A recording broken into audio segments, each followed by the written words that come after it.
எஸ்மேன் இன்டர்நேஷனல்ங்கிற ஒய்எம்சிஐ சார்ந்த ஒரு அமைப்பு, இதே போல ஒரு 20க்கும் மேலான அமைப்புகள், நம்முடைய ஐயா அவர்கள் தலைமையிலான தமிழக விவசாய சங்கங்களினுடைய கூட்டு இயக்கம், இதனுடைய கருத்து உள்ளீடுகள், என்னென்ன மரங்கள் நடணும், எப்படி நடணும், இது எல்லாத்துக்கும் முழுமையான அறிவுரை தரக்கூடிய ஒரு 20 அமைப்புகளை சேர்த்து தான் இதை செய்யறோம். இது ஒரு தனி மனித அல்லது ஒற்றை அமைப்பு அல்ல. இன்னும் எத்தனை அமைப்பு வேணாலும் வந்து சேரலாம். ஒரு எண்ணத்தை சுற்றி பல்வேறு அமைப்புகளையும் நகரின் எண்ணிலா தனி மனிதர்களையும் இணைப்பதுதான் இந்த முயற்சியினுடைய நோக்கம். நான் சொன்னதை போல மாறி மாறி எண்ணிக்கையை பார்ப்பீங்க. இங்கே 5 லட்சம் பார்ப்பீங்க, இல்லை 3 லட்சம் பார்ப்பீங்க, இன்னொரு இடத்துல அந்த 1.5 லட்சம் பார்ப்பீங்க. அது எப்படின்னா 2.5 மாசத்துக்கு முன்னாடி இது ஆரம்பிச்ச நேரம் புன்னகை பூமி அமைப்பு சங்கரை அவர்கள் செய்யல, நான் அதில் முக்கிய ஒரு பணியில் இருக்கிறேன். 50,000 மரங்கள் நடுவது, இது ரொம்ப ரொம்ப முக்கியமான செய்தி. இந்த 50,000 மட்டும் 6 அடியிலிருந்து 8 அடி வளர்ந்த மரம் மட்டும்தான். அதுக்கு நிச்சயமா நட மாட்டோம். இங்க இருக்கீங்களா மாடல்? ஒரு ஏன் அதை சொல்றோம் அப்படின்னா, இதுவரை தமிழகத்தில் அறிவிக்கப்பட்ட மரங்கள் உண்மையிலே வளர்ந்திருந்தால் தமிழகம் ஒரு பெரிய காடா மட்டும்தான் இருக்கும். அவ்வளவு மரம் நடுதல்கள் இங்க நமக்கு அறிவிக்கப்பட்டிருக்குது. பட் பெரும்பாலும் சின்ன சாப்ளிங் நடுறாங்க. இந்த 5 ரூபா 10 ரூபா சாப்ளிங், அதில் 90% வளர்றது இல்லை. அதனால தான் இது வந்து இந்த 50,000 மரங்கள் நாங்கள் நடுறது அப்படின்னு முடிவு பண்ணோம். புன்னகை பூமி அமைப்பு நடுவதும் எங்க அது பராமரிக்கப்படுமோ அங்கு மட்டுமே நடுவது, அந்த உறுதியை பெற்ற பிறகுதான். அது பள்ளிக்கூடம், கல்லூரிகள், மதம் சார்ந்த கோயில்கள், திருக்கோயில்கள், பள்ளிவாசல்கள், இப்படி இடங்கள், ஏனைய நிறுவனங்கள் நிச்சயம் பராமரிப்பார்கள். அப்படி என்கிற இடத்தில் மட்டும்தான் நடுவது, அல்லது எங்களால் பராமரிக்க முடியும் என்றால் மட்டும் நடுவது. எங்களால் பராமரிக்க முடியும்னு சொன்னா, இப்போ ஒய்எம்சிஏ வந்து அவங்க ஒரு 60 ஏக்கர் நிலத்தை அவைலபிள் சொல்றாங்கன்னா, நாங்களே வந்து ஒரு வருஷம் முடிச்சோம் ஒரு 2 வாட்டர் டேங்கரை உழவு விடலாமா அப்படின்னு யோசிக்கிறோம். இன்னும் அதுக்குள்ள காசு வந்துச்சுன்னா அப்படியே சுத்திட்டு இருக்கும். எங்க அது தண்ணி விடணுமோ, நோக்கம் என்னன்னா 50,000 நடுறோம். இந்த 50,000 எங்க நடப்பட்டது, எப்போது நடப்பட்டது, 6 மாதங்களுக்கு பிறகு அது உயிரோடு இருக்கிறதா என்பதை உறுதி செய்யக்கூடிய ஒரு செயற்பாடு. அப்படிதான் இதை தொடங்கணும். அதை உறுதி செய்வோம். அது நடுகிற போதே அது ஸ்டாண்டர்ட் புரோட்டோகால், அதை தாண்டி வைக்கக்கூடாதுங்கிறதுல தெளிவாக இருக்கும். எப்படின்னா, குறைஞ்சபட்சம் 2 அடி அகலம், 2 அடி ஆழம் இருக்கிற குழி தோண்டணும். தோண்டி 1 வாரமாவது அதை வந்து காய போடுறதுங்கிறத விட பதமாக போடணும், அமைதியாக போடணும்னு சொல்லு, சாந்தப்படுத்துறது, சூடு தணியணும். ஆரம் மட்டும் வெளியே இருந்து கொண்டு வர மண்ணு தான் மண்ணு, அந்த மண்ணு பயன்படுத்தக்கூடாது. இப்போ 1 லட்சம் கிலோ பயோ கம்போஸ்ட் வந்து கும்பகோணத்திலிருந்து ஒருத்தர் கொடுக்குறாங்க, மோகன் ஒருத்தர் கொடுக்குறாரு. ஸோ அந்த மணல் உட்பட எல்லாமே ஒரு ரிகரஸான ப்ராசஸ். 1 லட்சம் இந்த 50,000 மரங்களும் நடுறதுல ஒரு ஸ்டாண்டர்ட் ப்ரோட்டோகால் வச்சிருக்கிறாங்க. அது இந்த பருவமழைக்கு முன்னாடி நட்டுறணும். மான்சூன் அக்டோபர் முடிகிறதுக்கு முன்னாடி நட்டுறணும்.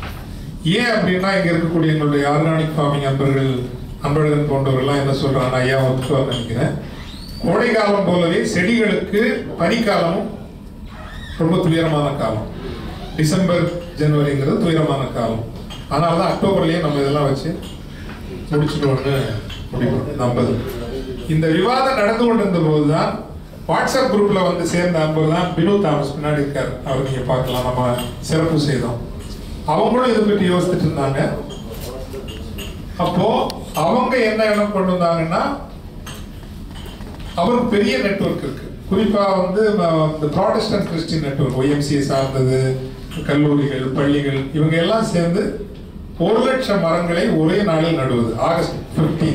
ஸோ அதுக்கு இப்பமே அவங்க தயாராக ஆரம்பிச்சிட்டாங்க. அந்த திட்டத்துக்கு அவங்க ட்ரீ ஃபார் லைஃப் இன்னொரு இது வச்சிருக்காங்க. Network of youngsters, mostly in their 20s, 30s.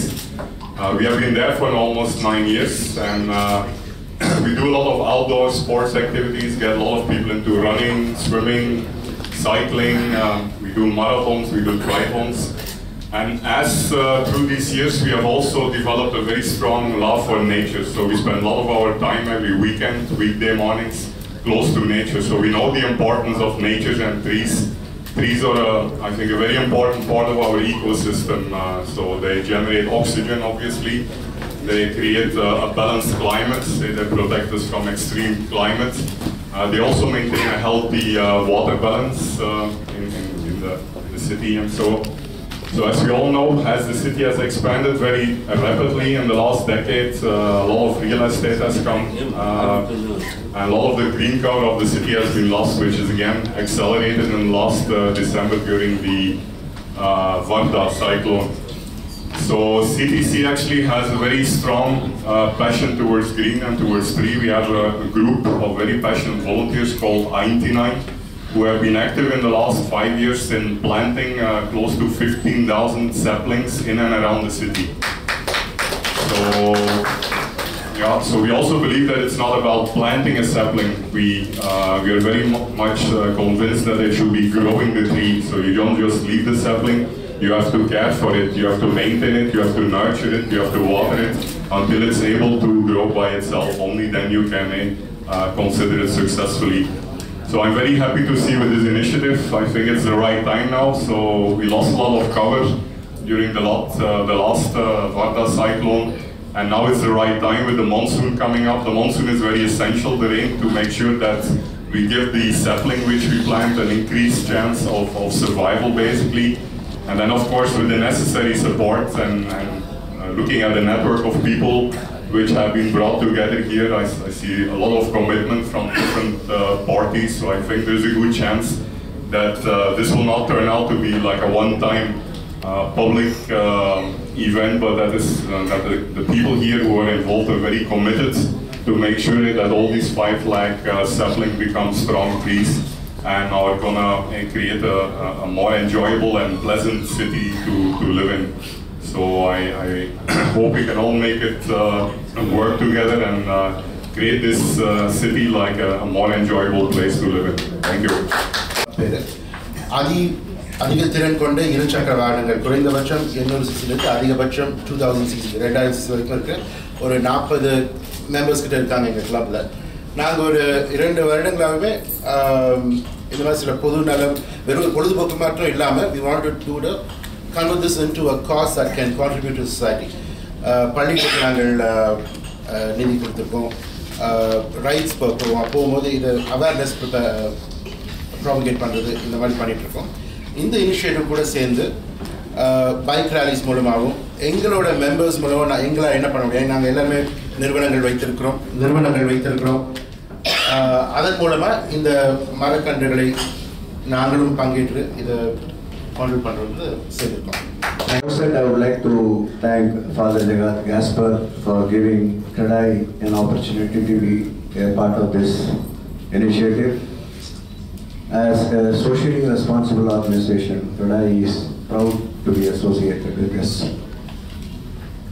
After this floods which damaged Chennai sometime in January, I came across a phrase which could be an anecdote, but it conveys a very powerful message.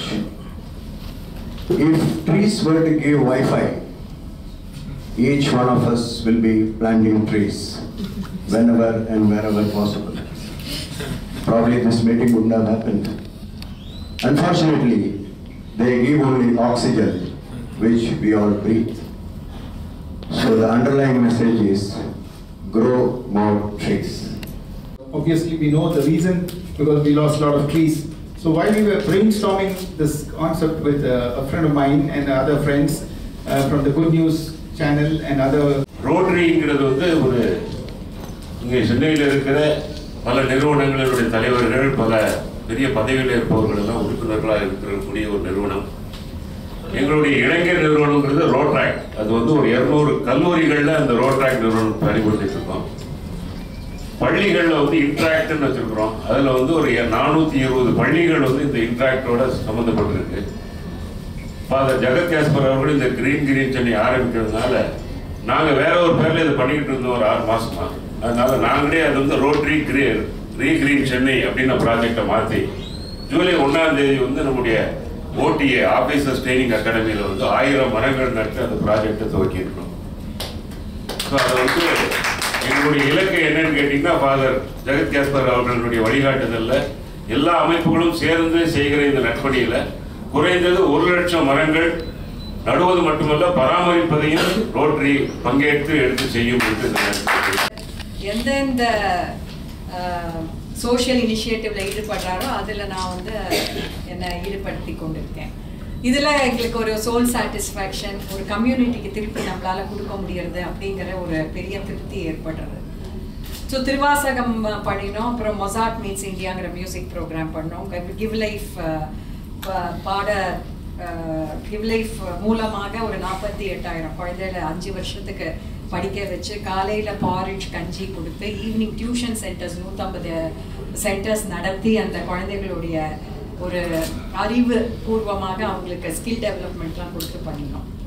அதே மாதிரி அவரோட பல சின்ன திட்டங்களாக இருக்கலாம், பெருசாக இருக்கலாம், எல்லாத்துலேயும் நாங்கள் முழுமையாக கலந்துட்டுருக்கோம். கிவ் லைஃப் மேரத்தான் முதல் முறையாக நாங்கள் தான் ஃபாதர் ஸ்ரீராம் குரூப் சேர்ந்து நாங்கள் நடத்தின போது 1,00,000 பேர் வந்து ஓடினாங்க. ஃபஸ்ட்டு மேரத்தானில், 2வது மேரத்தானில் ஒரு 60,000 பேர், 3வது மேரத்தான்லேயும் அந்த மாதிரி ரொம்ப சிறப்பாக அதை நடத்தினோம். என்டையர் ஸ்பிரிட் ஆஃப் சென்னை, அந்த imagination of Chennai was captured. அதே மாதிரி இந்த ரீக்ரீன் ப்ராஜெக்டில் ஸ்ரீராம் குரூப் கண்டிப்பாக ஒரு மிகப்பெரிய அளவில் ஒரு ஸ்பான்சராக நாங்கள் வரதா திட்டமிட்டோம். மாரத்தான்லேயும் சரி, இந்த திட்டத்துலேயும் சரி நாங்கள் கலந்துப்போம். தனிப்பட்ட முறையில் நான் வந்து ஒரு ஃபாதர் இன்னைக்கு சொன்ன மாதிரி பள்ளிகளுக்கு போய் பேசலாம் அப்படின்னு இருக்கேன். அதே மாதிரி ஒரு அட்லீஸ்ட் ஒரு 25 கிராமங்களில் போய் வீடு வீடாக அவங்க கிராமத்து செயலாளர்களை கூப்பிட்டு பேசி, பஞ்சாயத்து தலைவர்களோட பேசி, இந்த வீடு வீடாக மரத்தை நடுற திட்டத்தில் என்னோட ஹஸ்பண்ட் ஸ்ரீனிவாசன் இங்கே இருக்கார். அவரும் வந்து ஃபார்மிங் பண்ணுறார், அதாவது ஆடிட்டராக இருந்தால் கூட அவருக்கு பேஷன் அக்ரிகல்ச்சர். ஸோ அவங்களோட சேர்ந்து இதை நான் பண்ணலாம் அப்படின்னு இருக்கேன் அடுத்த 2 மாதத்தில். ஸோ இந்த ஆப்பர்ச்சுனிட்டியை எனக்கு கொடுத்ததுக்கு வந்து ஃபாதர் கேஸ்பருக்கு ஆசிரியர் போல்வது கூட இருக்கிறது. இந்த வாய்ப்புக்கு நான் மனதார நன்றி சொல்கிறேன். சென்னையில் நீங்கள் மரம் வளர்த்தால் காஞ்சிபுரத்திலோ தஞ்சாவூரிலோ மழை பெய்யும். எங்களுடைய சுயநலத்துக்காக கூட இங்கே இந்த அமைப்புகளோடு இணைந்து கொள்கிறோம். இங்கே அருள் உள்ளம் கொண்டவர்கள் எல்லாம் இருக்கிறீர்கள். மணிவாசகத்திற்கு ஒரு இசையமைத்து கொடுத்தவர்கள், மாணிக்க வாசகருக்கு ஒரு வாய்ப்பு ஏற்படுத்தி கொடுத்தவர்கள், சென்னைக்கு மழையை வசமாக்குவதற்கு உதவுகிறார்கள். அது மனதுக்கு மிக மகிழ்ச்சி. நாங்கள் உங்களிடம் எதிர்பார்ப்பது என்னவென்று சொன்னால், நவீன தொழில்நுட்பம்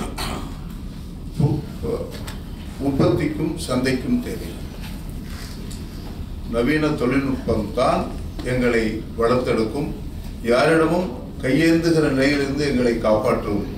அதற்கு வருகிற 13ஆம் தேதி இந்த நோக்கங்களை மட்டுமே குறிக்கோளாக கொண்டு வள்ளுவர் கோட்டம் பக்கத்திலே ஒரு அலுவலகத்தை துவக்க இருக்கிறோம்.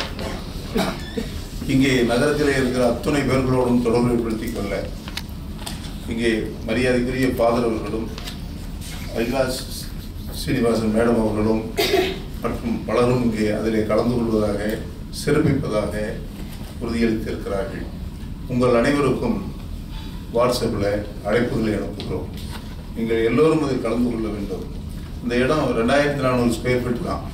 அதனால் விவசாயிகளை பொறுத்தவரை ஒரு சங்கத்துக்கு ஒரு ஆள் என்று 106 பேரையும், சென்னை நகரத்தைச் சேர்ந்த உங்களை போன்றவர்கள் எல்லாம் பெருமளவில் எண்ணிக்கையும் எதிர்பார்க்கிறோம். நாங்கள் கிராமத்துக்கு 106 அழைப்புதல்கள் மட்டுமே அனுப்பியிருக்கிறோம். ஆகவே நீங்கள் எல்லாம் கலந்து கொள்ள வேண்டும் என்று கேட்டுக்கொண்டு, உங்களுடைய பணியில் எங்களுடைய சேவை எப்பொழுதும் இருக்கும். நாங்கள் பிரதிபலன் பார்க்காமல் உங்களோடு பயணிக்க தயாராக இருக்கிறோம். எங்களுக்கு தெரிந்த சிற்றறிவை உங்களுக்கு நாங்கள் சொல்ல தயாராக இருக்கிறோம். வாய்ப்புக்கு நன்றி.